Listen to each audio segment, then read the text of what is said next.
Hello, my name is Shaggy, the opinionated hippie, and I'm going to take a break from ranking and reviewing all the Frank Zappa releases and to discuss an actual Frank Zappa release, but one that's not downloadable. One that I went to Zappa.com and you can't buy it there. It only sends you links to places where you can stream it. And so I'm assuming it's going to disappear eventually. So I had to check it out. There's nothing new on it. There is one kind of rare track that is on it though, so I think that makes it interesting. But it's overall a really puzzling listen. But what it is, it's a birthday release. So would have turned 80 this past December. And the Zappa Family Trust or Zappa Records or whoever's running the website has regularly released what they call birthday bundles. I think it's anytime, anywhere, for any reason birthday bundle. And they've been pretty interesting releases. They've had some good rarities and some deep cuts and then stuff from the other Zappa members. They've been really interesting, but you can't only buy them on Zappa.com. They're not streaming anywhere.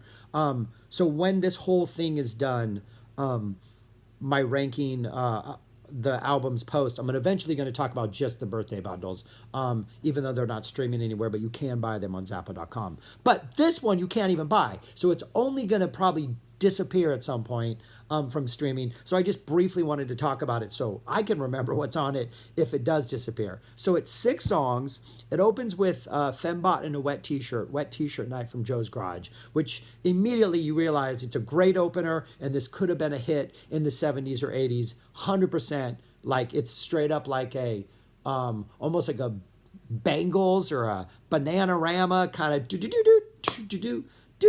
I mean, it's a great jam. Haircut 100 could have done it. Other than the fact that, it's Wet T-Shirt Night and, ice pick to the forehead and all that stuff. So it's a great first listen. But then, right when it's about to go into the Toto line on the bus solo, that great, just one of my top 10 solos, just that great little riff.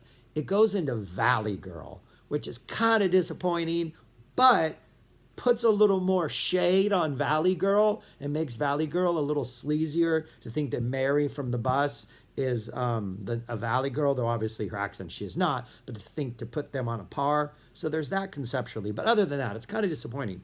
But then Valley Girl goes to a cold ending.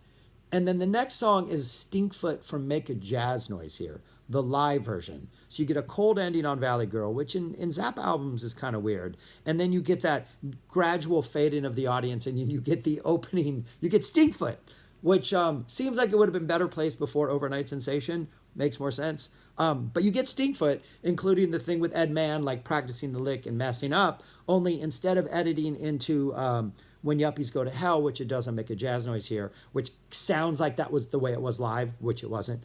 He actually finished the introductions and then they continued on.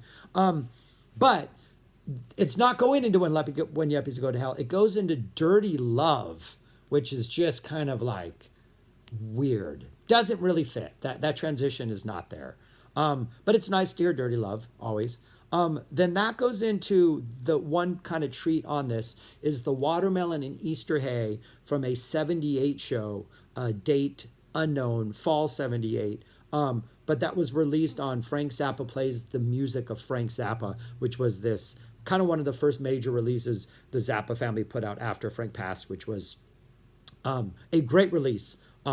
It kind of got bashed because a lot of the stuff had been previously released, but I actually really like it. But it's like the Alive Black Napkins, then the officially released Black Napkins, Alive Zoodalures officially. So it's like live versions and officially released versions paired up that are really, I think, interesting.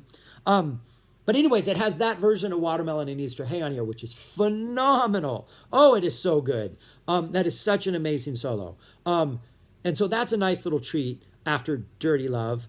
But that has like a cold fading because it's live and they kind of shortened it and then fade in. And then when it ends, then it goes into I'm the Slime, to end this little 6-song run, which seems weird. I'm the Slime does not seem climactic. It seems like we're getting to go. But anyways, that's it, man. Interesting little 6-song release, streaming only. It's a fun little listen, and it's definitely worth checking out because of that Watermelon and Easter Hay if you haven't heard the version otherwise. But that's it. Just wanted to mention that. Thanks. Bye.